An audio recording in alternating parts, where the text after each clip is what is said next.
Hi everyone, I'm Bruce and I'm an addict. Hey Bruce. I was only told last night that I'm going to be sharing today, so I suppose that's how God works. He springs things upon you, and you've got to accept it. You can't fight it. You've got to do the next right thing, and that's why I'm sitting here today.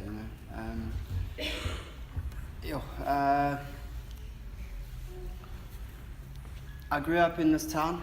I was about 3 weeks old, and my parents had moved down from Johannesburg, from Boksburg, and it was a small town, much smaller than what it is now. You can imagine 35 years ago that there was still dirt roads, there wasn't any tar or anything, and I grew up as an only child, a loving mom and dad. They were social drinkers. They had their 2 or 3 drinks every night, and nothing out of the ordinary. I remember them having arguments, but the next day it was sorted out. My whole family's been quite sociable in that sense, where they get together in the bar, and there was never any real drama. Never anything. Got to school, preschool. I don't really remember, but I remember my first ever time I felt fear, and that was in I think it was standard 1, class 1, class 2, standard 1, and the first time I felt fear is when I was told that I'm not going to be going through to the next standard, and that there's something wrong with me, that my teacher was saying that I couldn't even spell weekend. I was writing the E's backwards and stuff like that, and that fear of all my friends that I'd been in, it was a small group of us, a small town, small group, and I think there was like 12 of us in the class, and all of them were going through, and now I didn't understand why I had to stay behind, and that fear of insecurity, and I'm not good enough, and all that stuff at a very young age was pretty profound, and it was the first time I ever felt it, and the following year, I had to make new friends. I was so scared to even speak to my friends that they were now a standard ahead of me, because I was too scared to hear what they had to say about it. I was too scared that they were going to call me stupid. I was told that I had dyslexia and all this reading disabilities, but I spent my whole December months when I was supposed to be on holiday at these special classes, and it was that whole episode was just fear-based for me, and then I realized, as I went on, I had to deal with it, and it was always there with me, that I'm not good enough. I had to be better. I was friends with guys in my standard and my standard above, and I was a little bit bigger than the guys in my class, and I was all of a sudden better at sports than them, and better, not academically, but what I was doing was I was cheating. I was getting all the information from the guys that were my friends above me, so I got the tests and the projects and all that, so I was really preparing for the next day's school the day before, because I did not want to be looked upon as being dumb or stupid or whatever it was, and that's how I went through school, I did pretty well at sports, and I got that affirmation from it, anything to make me feel better about myself. I craved it, and I absolutely, I went over and above to try and excel at it, and even the schoolwork got better, and I was top of my class and top of my standard for 5 years in a row, because I was cheating, but that was besides the point. I was still the best, and I was better at sports than everyone. I got a scholarship to go to school in Durban, and then in standard 5, all of a sudden got interested in girls, And they weren't too interested in me. I don't know why. But what happened was I was a prefect, and it's like 2 weeks into being this prefect, and we went down to the Wimpy here on the Scupper Beach, and Monday morning, that was on the Friday, and Monday morning I got called into the headmaster's office with a friend of mine, and we got told that we were throwing ice cream at the owner's car while he was driving past. And the honest truth is that we weren't, it wasn't us, and we don't know who it was, but I got deprived. I got 2 canes for the first time in my life, first hiding ever. My parents never ever gave me hiding. They should have maybe. It was like terrifying, but I was all of a sudden the rebel, and that gave me even more affirmation. So all of a sudden a girl was interested in me, and she was one of the prettiest in school, and I was like, wow, Now I'm a rebel, but inside I'm like, I didn't like it, because now I haven't done something, but when I went home I cried to mommy, to sort it out. But at school I was the rebel, like this, just doing whatever I needed to do to get some sort of attention. I picked up my first drug of choice, which is in the liquid form, and it was towards the end of standard 5. I had a couple of sips of that from my dad, but I wasn't really interested, and it was in a juice bottle, and I snuck it down to a concert they had there on the beachfront, which was the biggest thing in Scotland since they introduced bread, and it was huge. I don't remember any of it. My friends all had a juice bottle filled with stuff, and they had 2 sips of it and spat it out because it tasted terrible. But I drank the whole bottle, and I don't remember anything. They told me everything what happened the whole night. I woke up. There used to be a fountain there by the swimming pool, and I woke up in the fountain. At 6 o'clock, the pump starts, and then the water came over. That's how I woke up. I don't know if anyone was looking for me. Apparently, my mom was, and my dad was. But that's how that was my first real drunk. And I got back to school on the Monday, and everyone said to me I was this wild animal, and I was like, and there was more affirmation for me, and I loved it. But I didn't feel too good, I must say. I didn't touch that stuff until sort of like midway through high school, and I went through high school, same sort of thing. Got a scholarship, went to a big school in Durban. All of a sudden, I wasn't that good anymore.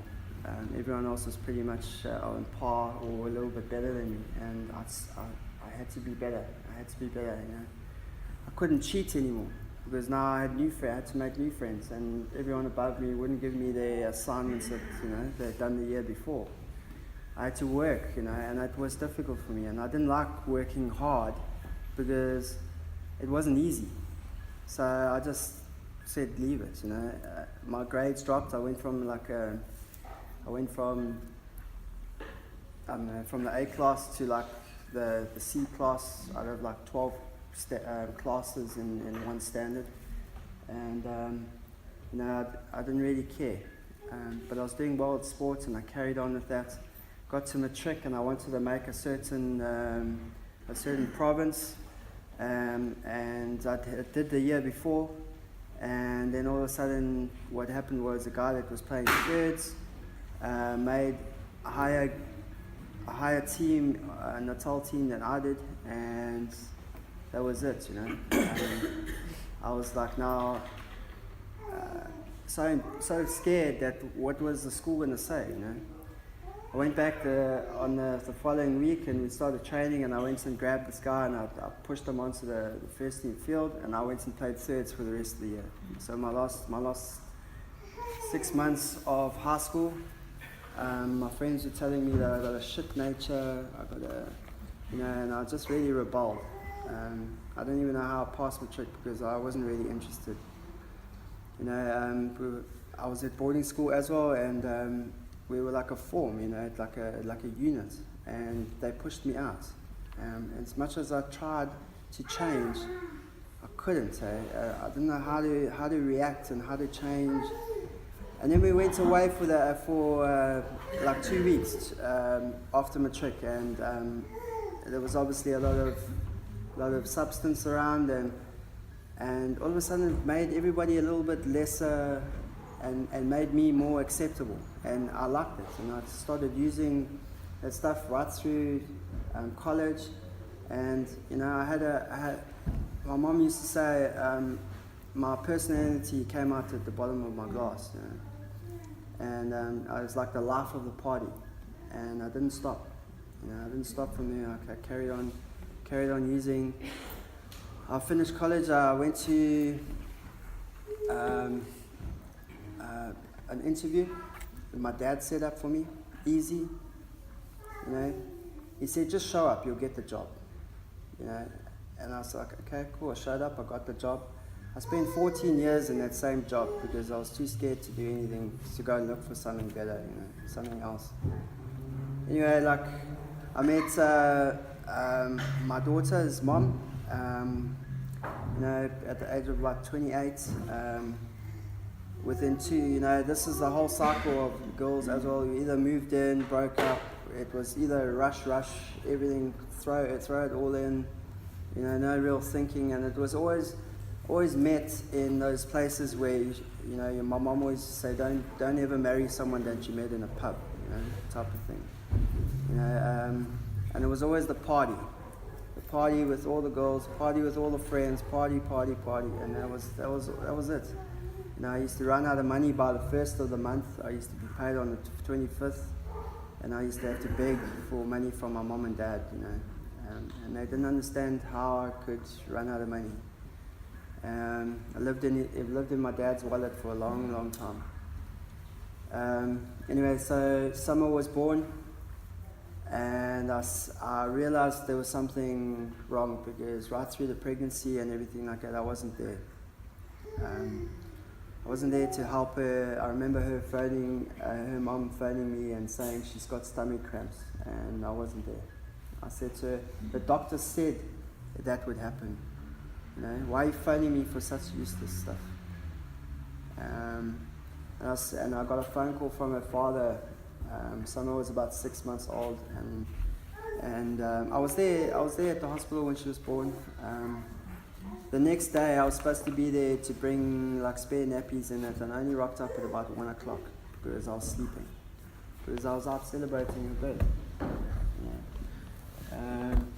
It's my right, it's my.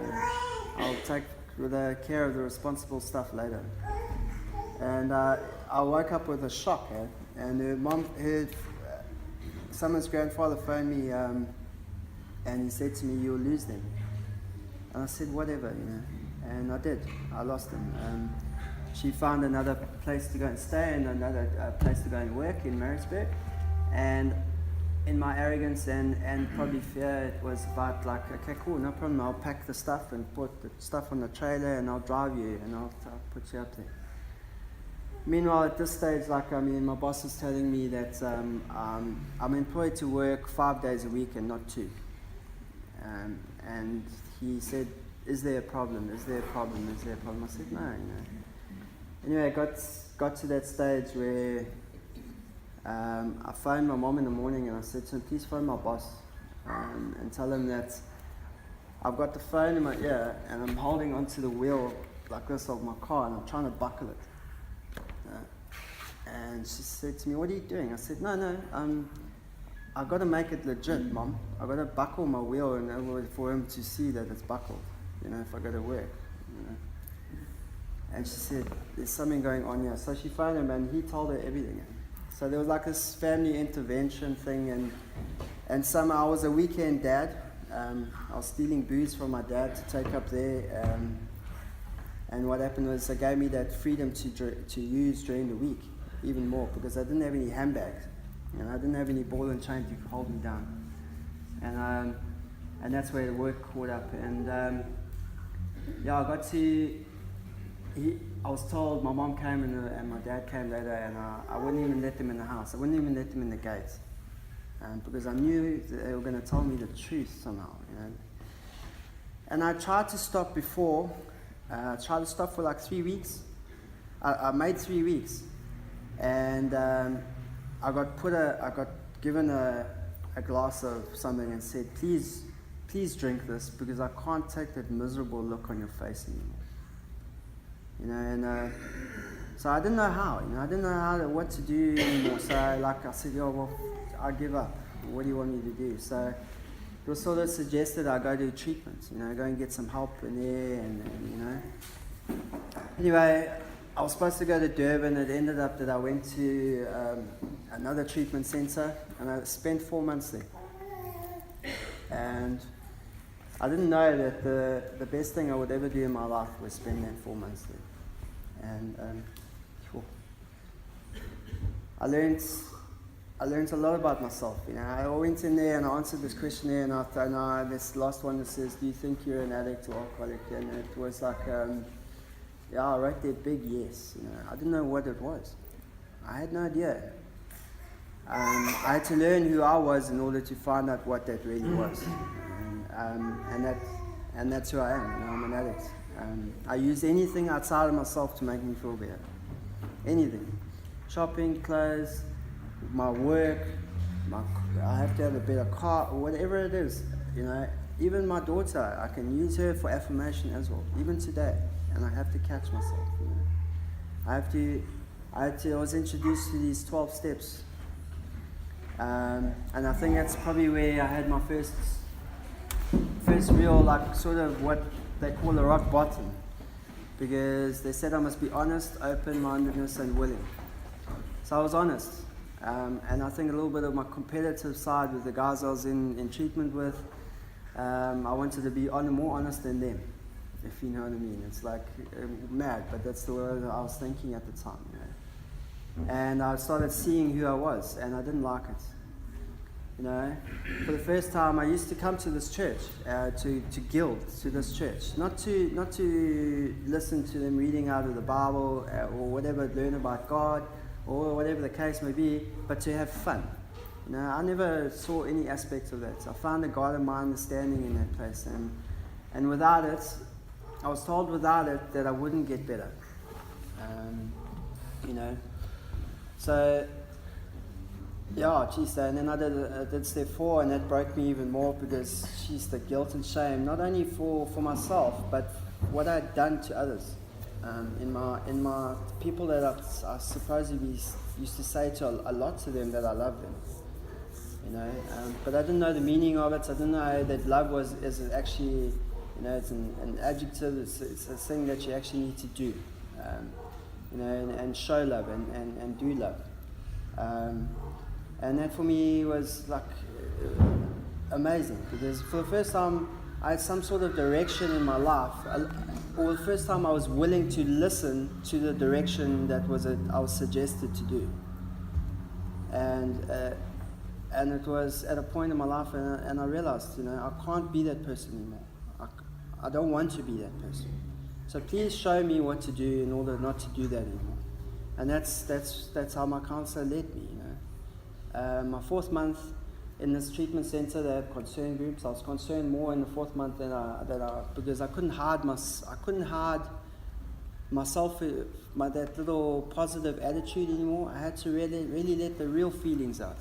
I had to let people know who I really was, and I'd been trying to stay positive and everything, but the frustration was there. But I was trying to keep it back, and that's where the real me is. The real me is addict. The real me is the one that will take the last 2 rand out of your pocket, and that's what it is. I left treatment after 4 months. I found out I'd learned what real friendship is from the people that were in this treatment center with me. And I went in there weighing 52 kgs. I walked out weighing 78. There's something wrong. There were miracles. I don't know. So I left treatment center. I had to go back to work. I left on the Friday. I came to this meeting. First thing I did. Then I left from here. I went home. I went to work on the Monday. Started making amends. Just by showing up, by being there, my mom and dad used to phone me 3 or 4 times a day. You know, where are you? What you doing? Do you need anything? And it was quite irritating, you know. But I had to accept that that's what I'd done to them. You know, this is what I'd done to them, and I had to just let them be and let them love me and let me be able to love them, and tell them where I was, you know, what I was doing. And my relationship by that time with Summer's mom was out the window. It was a sick relationship. I'd done assignments on it, and we were okay with it, you know. There was a stage that we tried, but there was too much pain for her, and she had to be honest with me for the first time. She actually told me a little bit of time after we had broken up that she didn't want anything to do with me for years, you know. But she was too scared to tell me. She didn't want to tell me because she was too scared of how I would act, you know. Now I did physically abuse her as well in active, and I'm not proud of it, you know. Anyway, so she allowed me to come and visit Summer. She allowed me to be a dad. She said I'm a father, and as long as I'm doing what I'm saying, I'm doing the right thing, and I'm not using anymore, I've got access to her. Within about 2 months, I had her with me for weekends. The 1st December, I had her for 6 weeks by myself. She was 2.5 years old. That was the most joyful and tiresome thing I've ever done in my life, but I did it. You know, in a way, she actually taught me how to open my eyes. She taught me how to see things for like the first time.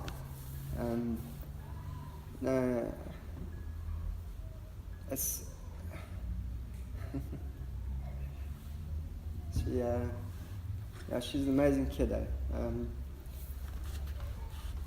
Anyway, so yeah, I mean, one of the incidents, just watching the ants eat a cricket, I mean, that for me was quite amazing.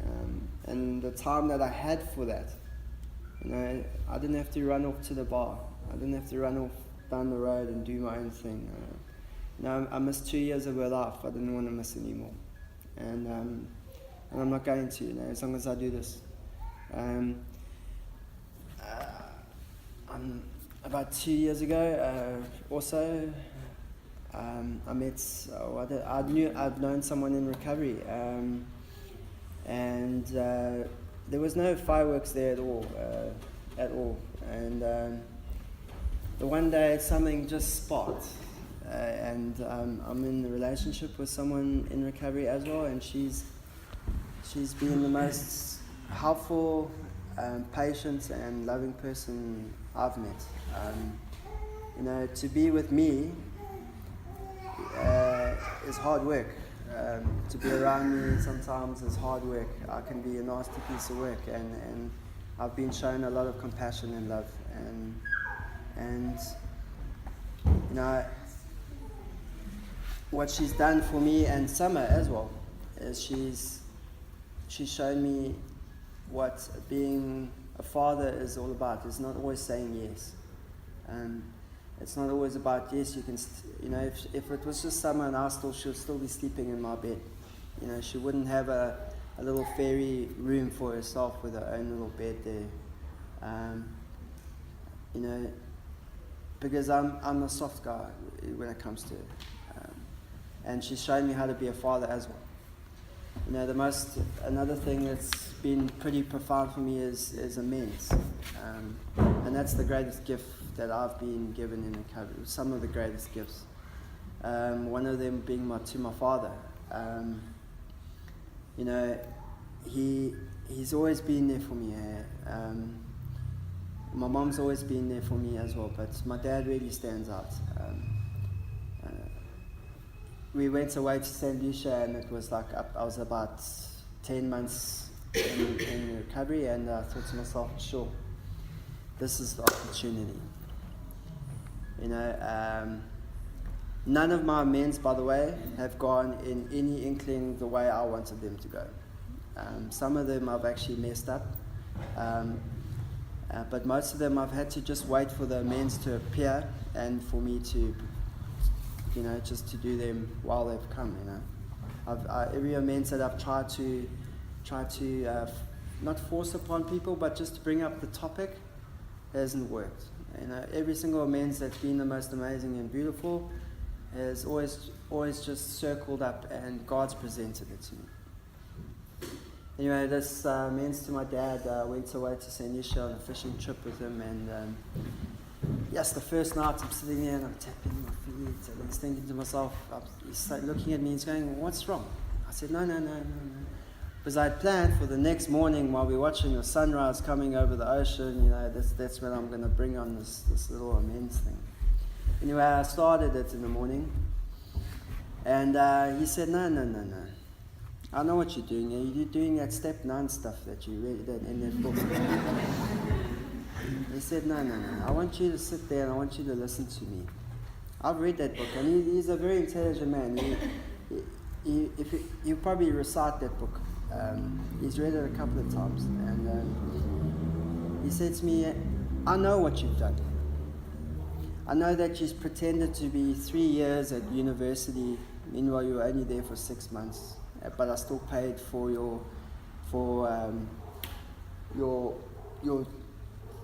flat or whatever it was while you were out jawling for 3 years. I know that you sent me fraudulent documents to say that you were getting 95% for BSc computer science and all this other stuff. I know all that stuff. I know that you wrote that you used to go through tires because you were doing donuts and doing spins and all that other stuff. And you used to tell your mother, you knew everything. He didn't want to hear it. He wanted me to hear what he had to say, and that was that how fearful he was and how scared he was that one day he would die and you would have to leave me on this earth and eventually die as well. And that was, for me, that was a wake-up call there. You never stop learning and you never stop growing. And he was always there, and I've learned so much from him. He can be really hard, but he can really be really compassionate, and he's quite a spiritual guy, and he doesn't even know it. And that was it. He was too scared. He had taken everything and he had given it to someone else because he was too scared to give me money. He was too scared to leave everything to me, or whatever the case may be. He was, towards the end in Active, he was too scared to give me 20 rand because he was too scared that I'll go to the bottle store and buy something and then die in an accident. So that's my mom and dad's relationship.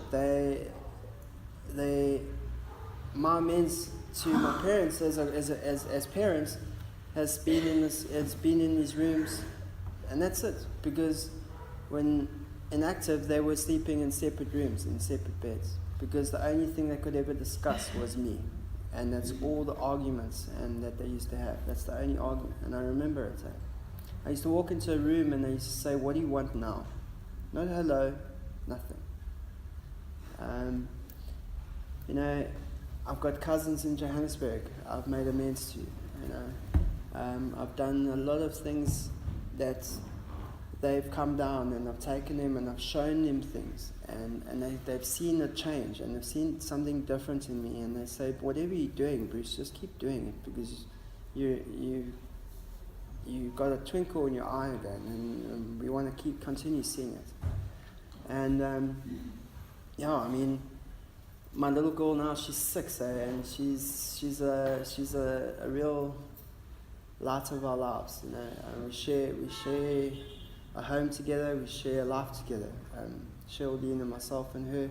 I go fetch her weekends, and she's excited. She wants to be here. It's just come the day that her mom says, take her, and she's set up. She can come. I can't believe that, I can prepare now. She's going to big school next year. I'm actually preparing on saving a little bit of money so that at the end of the year I can go buy school uniforms. I couldn't even put R2 away, because that would go on the pool table. But yeah, it's amazing gifts.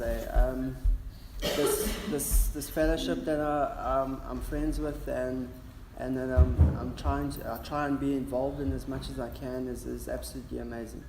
And it's being around the fellowship and being around friends in the fellowship, and everybody's a friend. Everyone's got time for each other. I've never and real time, not just like, hey, how's it going? Chat, that pub talk crap. Real time, the real listening, real love, and that's what it's about. And that's where, I love that. I found something that I love, and I'm going to pursue it. I spent 14 years in a job. I've recently changed now. Now I'm a beach bum. I'm on the beach. I take boats out, to take clients out to go see sharks. It's not for me. I was earning more money in Durban, working in IT. It wasn't making me happy. I tried. I thought it was the people. I thought it was, I thought eventually I looked at myself. It was me. I wasn't happy doing what I was doing. So why am I doing it? Change it. Do something about it. And I did. And I'm happy, I'm an addict. I get frustrated at work and people don't know. If they only did it my way, then they would be done right. So I get that attitude as well. But that's where it is, But I'm very blessed today. I meet new friends in the fellowship that are coming and staying in the halfway house. We're going out diving together. And I've got sponsors like Neville, I've got friends. I've witnessed babies. I've stuck around enough to witness babies being born in the fellowship. Wow, man. My cousin's third cousins are getting born in Johannesburg when I was an active, and I wouldn't give them a light of day. I didn't even know that I had third cousins until I came into recovery. And I've got third cousins, and they're like, whose light is that? No, that's Marcus, your third cousin. And I'm going, hey, how's it, Marcus? Pick him up, throw him over my shoulder, carry on, And people trust me today, which is amazing. I get phoned to go and help people today. I wouldn't be trusted with anything. And I love that. It gives me a sense of self-worth and self-living, and it's only through the program and learning about God and doing the right things, and doing what I love, without trying to harm. I have hurt people, and it's not all roses, because I'm always in the way. I'm always blocking that off. That happiness, I'm always trying to block it somehow because I've got a disease. So if I'd try and remove that disease and replace it with God, they talk about the black dog and the white dog. I put the white dog first, and I'm okay. Other than that, it's been a roller coaster. It's been a really enjoyable 4 years, and it wouldn't be possible without having friends around me and family that are always there, and I'll try and always be there for them. So I thank everybody that's always been there for me and always accepted me in their homes and into their hearts, and showing me how to love, because I didn't know how to. I had to be shown, and I'm still shown today. So thanks for letting me share.